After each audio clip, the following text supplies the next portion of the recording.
Hello, good afternoon mga lods. Kakatapos ko lang naglaba. Ngayon, mag 6:30 PM na. Kaya magluluto na naman tayo ng pang-dinner. Ito po yung leftover namin kaninang lunch na pinalambot na beef. Ribs po yan, boneless. Magdadagdag po ako ng tubig. Lalagyan ko ng repolyo, gulay. Ayan. Papakuluin muna natin ito, titimplahin, tapos ilalagay natin to repolyo. Kukuha po tayo ng lagayan ng repolyo.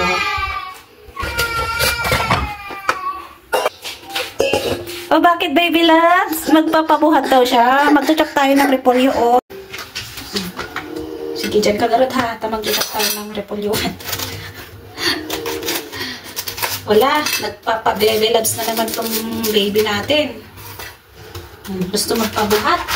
Kaya yan. Habang nagluluto, sige, ganito na lang. Pero hindi totally mabubuhat kita ha. Alalayan lang kita para hindi ka makabubuhat. One. Isasahog natin sa sinabawang baka. Ba? Medyo maliit lang yung slice kasi ayaw ng mga bata yung malalaking slice ng repolyo. Kaya liitan na lang natin yung slice ng repolyo. Mama! So ano? Ay, hindi ka na. Oh, ay, apote, baby loves natin. Kauubos lang yung gatas ni baby loves. Nagpapatimpla na naman. Kaya, ayan, gatas daw.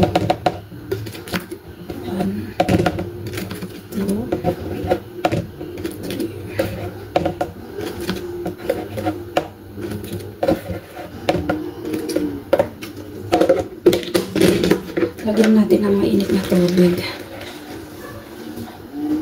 para sa water. Tapos lagay natin dito para mainam niya agad. Kaya po ako naglalagay ng malamig na tubig para mainom agad ni baby loves natin. O, ayan na. Nakaabang. So, anong sasabihin? Okay. Anong sasabihin? Thank you. Mama.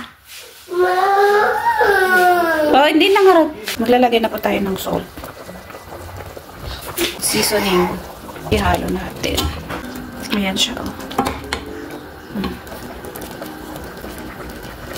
Ito po yung gulay. Nilalagay natin. Repolyo. Tapos ihalo natin. Takpan na natin. Mga 5 minutes pwede na ito.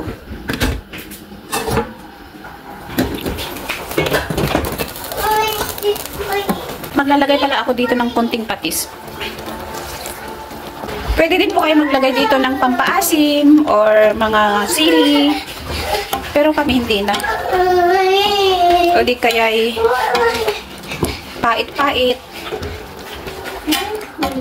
Pero hindi ko na nalagyan kasi may mga bata ayaw nila ng ganun. Ayun. Pwede na natin i-off. Pwede na dito. GPT mo na.